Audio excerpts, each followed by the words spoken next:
Tired of chasing deals that lead nowhere?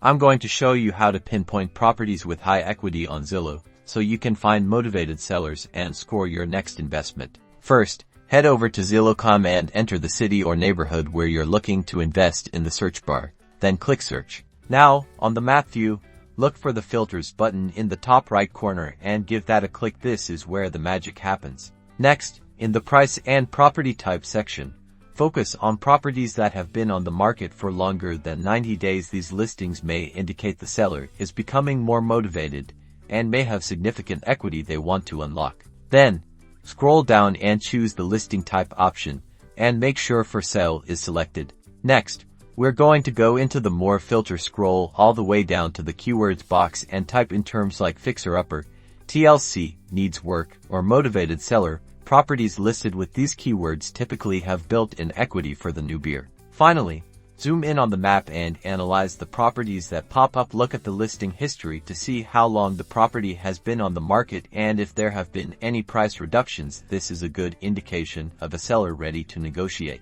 Don't forget to do your due diligence by researching comparable sales in the area and estimating repair costs. Happy investing!